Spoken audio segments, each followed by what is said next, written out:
What's up, guys? Today I wanted to show you how to remove the stock airbox and how to install an intake into your MR2 Spyder. So we're just going to start on this side. This is obviously the air filter air box side. We're going to work our way from here to the tube. So I'm going to start replacing stuff.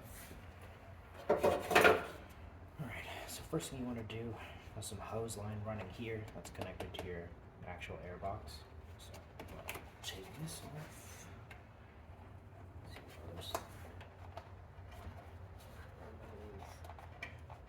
Other side.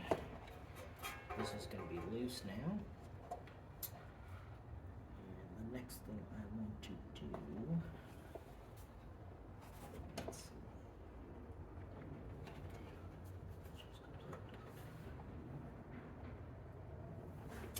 I'm going to take out my mass airflow sensor. So for that you need a Phillips head screwdriver.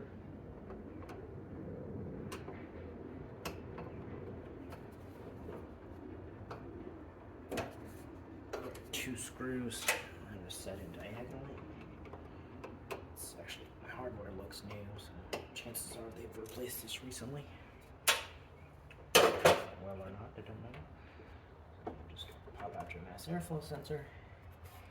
It's a good time to check the filament, which is this part right here. And looks pretty good on this side. Leave this to the side. It's on a big tail. You can kind of hang it wherever. Not a huge deal. And then we want to remove the actual airbox itself. Alright, so now that my mass airflow sensor is removed, I wanted to remove the clips. You can see, it's hard to see, on my front side, there's supposed to be clips there, but they're missing. So technically this can just come up on this side. On the back side, there are still clips, it's hard to see. Right here. So just push down one clip. There's another clip right there, you can see. Right there. I'll push that down. And the battery terminal comes off. It's optional.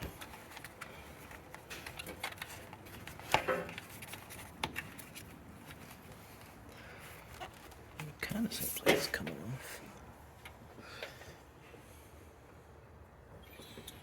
Alright, I'm going to loosen this screw over here just to see if I can remove this fella here. There's a couple things attached to it. Attached to the actual airbox side. I think this. I'm not quite sure what that is. It's got a vacuum line running through it. So let me just pull and take this off. This over here.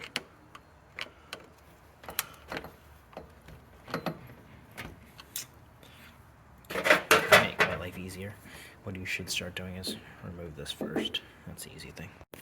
Alright, so first step is going to be remove this brace. It's 1, 2, 3, 4 bolts. 1, 2, 3, 4. And it's 14 millimeter. That's pretty easy. Actually, these are nuts. These two are bolts.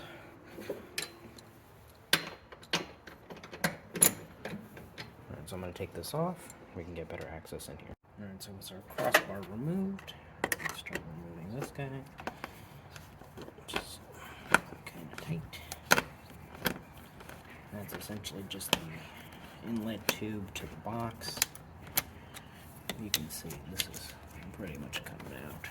So, a couple turns. Try not to back it out of the bottom here, because you'll have to re-enter it. But it's pretty much loose now. Alright, so just to remove the box, all I did was just pull this hose back up. The box lifts. You have access to remove it. But as you can see, it's held on here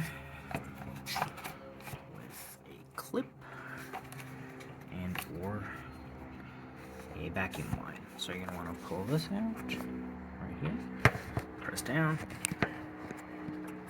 I need two hands, but you push down right here, pull this out, and this one you're going to need some pliers to clamp it.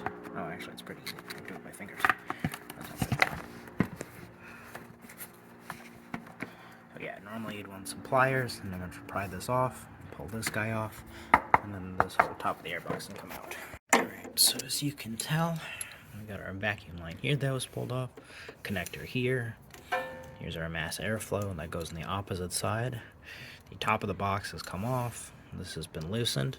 The only thing that I can see that has to be removed from this side is this 10mm right here.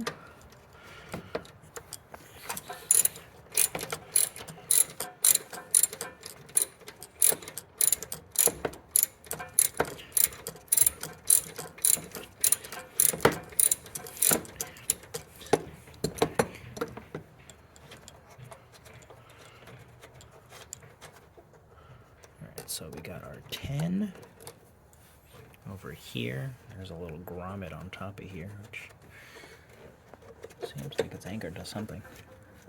Maybe not. Alright, so we got our 10 out.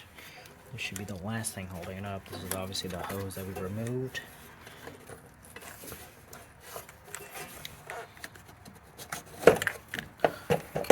Take the air filter out. Which is pretty clean, honestly. I think it's new. And then this is our last guy. I believe that's a 10 as well.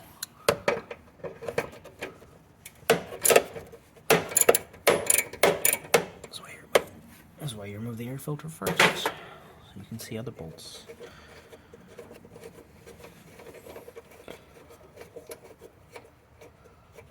At least this shows you how to pull out your air filter, which is not gonna lie, a little harder than most cars, but I know.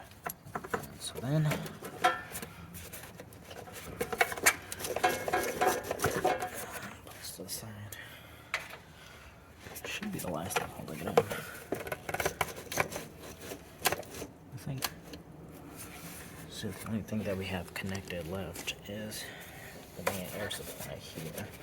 Alright, so I was able to put the airbox out. Something you want to notice is these hoses all around here are hooked up to this airbox. And here, and there. So you just want to make sure all that's removed. I also pulled out my actual full intake tube, which sources, you can't see it, but right down here. That's what brings the fresh air into the airbox. I don't know if I need it or not as I'm putting an intake, but it wasn't hooked up very well, so I don't think it's working.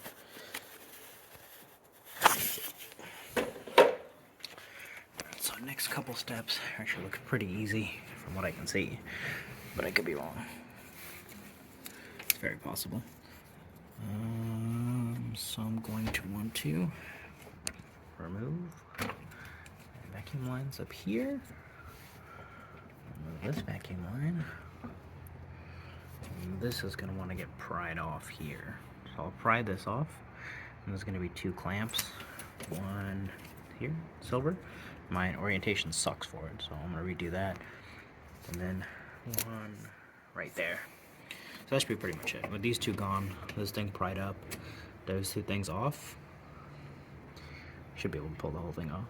Alright, as I need to charge my phone, I just want to show you what comes in the HPS kit, because it doesn't look like it got instructions.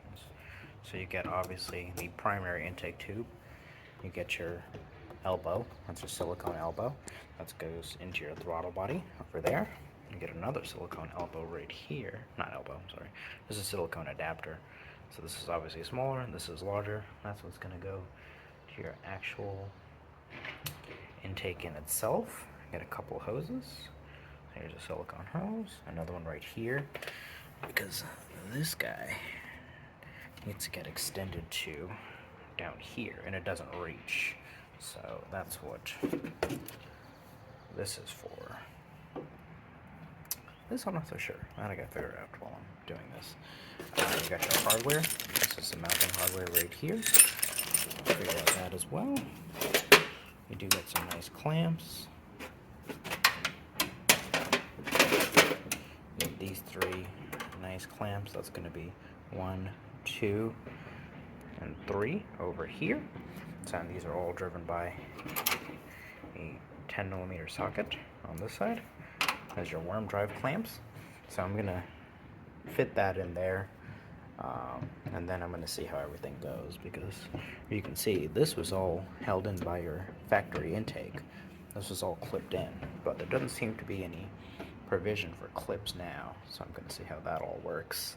This is obviously where your mass airflow sensor goes. So let me put this on and see what happens. There's a clip here. No. Alright, I'm going to put this on first, and then I'm going to see if I can locate everything. Alright, so as you turn out, or as it turns out, you can go to the HPS website, and you can figure out where the installation instructions are. So, first thing, obviously, like I said, I had my hose loosely mocked up. Hose is there. Got my one worm drive clamp.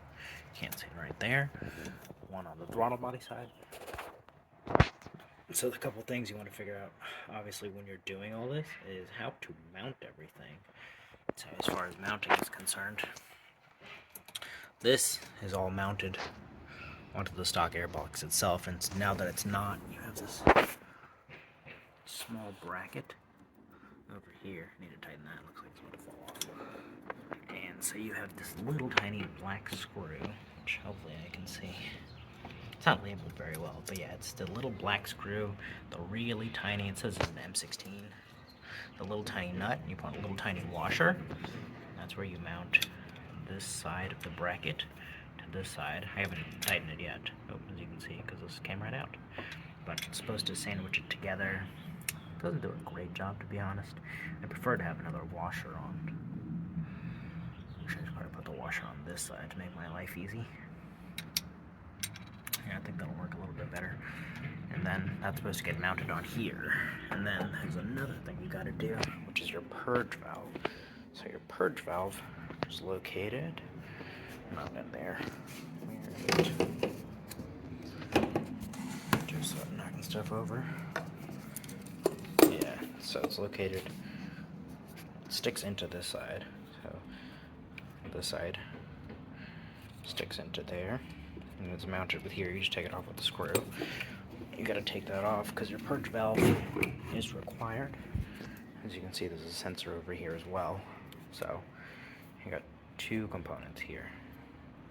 So you put the 1/2-inch hose, which is the long hose, onto this side of the purge valve. You put a 90-degree bracket over here. You put it together with the bolt and screw, and it gets mounted. I forgot the orientation. I gotta look real quick.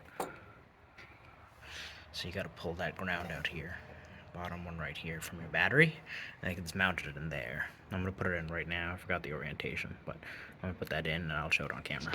So I just want to show you where you are before you tighten everything up. So I got my one bracket here. This is the, I believe, purge valve. What you want to do, you gotta take out your ground, the bolt here. This is your ground cable for your battery. A little hard to see, right there. So you take this out, you put the bracket in here. This is your orientation. You want the valve to be facing the battery. This makes it a lot easier.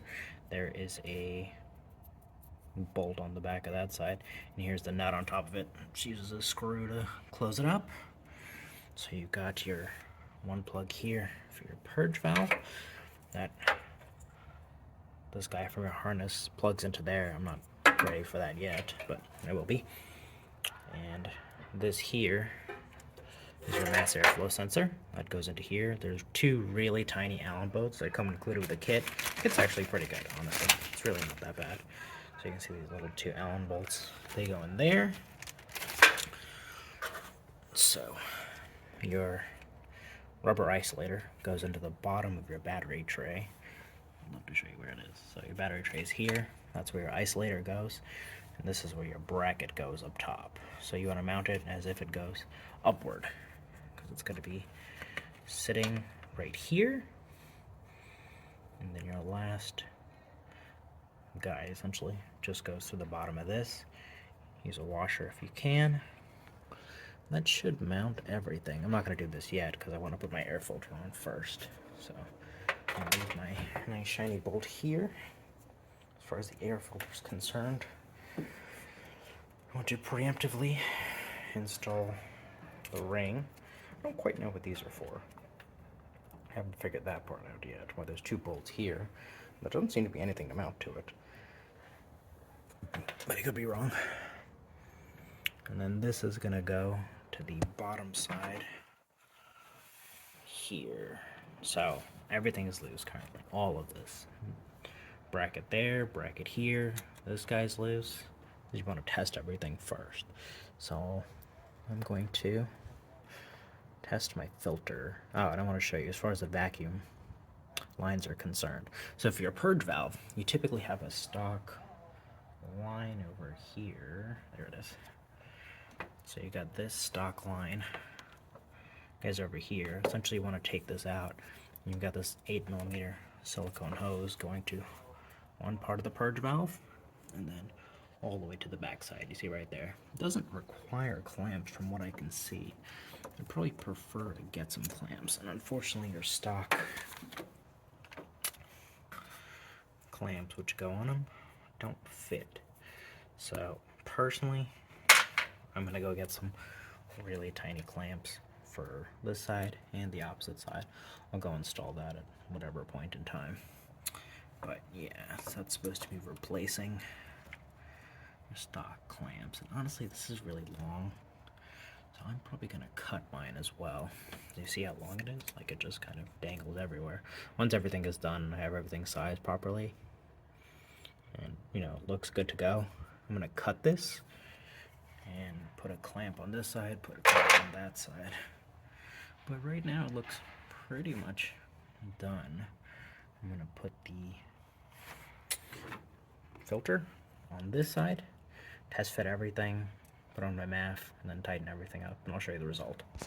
Alright, so as you can tell, everything is in. It does look complicated, but you got two hoses back here, got your MAF here. In between you have the bracket to hold this section on. It feels a little unfinished, to be honest. It's like the hardware is good in the kit, but there's some issues, such as, see, this piece of hardware is different from this, because this piece right here, it wasn't milled out properly on the side of the MAF, so I had to use a longer thread. Luckily I have a screw that's a similar thread width, but is longer, so I use that. So that's holding my MAF in. This was just kind of hanging about, which wasn't great, so I did zip tie it for now. If I can find a better solution later, I will. And what else? Oh, okay. So the hose is here. I cut this down by, I think, like 2 or 3 inches, because it was just swooping over all the way. It was kind of crazy. You can cut it down more. I just didn't want it to interfere with the battery or anything. It's fine where it is, but I can still cut it down more, make it tighter if I like. And this is not a great hose. It's too rigid and kind of dictates where the position of your valve goes. So it's not great, but everything is in. I am going to test fire it now. I wish there was one more bracket down here. There's something to connect these two. That would be great. I don't think HPS is watching, but if they are, another bracket to secure this a little more wouldn't be the worst thing in the world. It's not bad, but it could be better. Okay, alright, so I'm going to go test fire the car now. Hopefully everything works, and that should be good.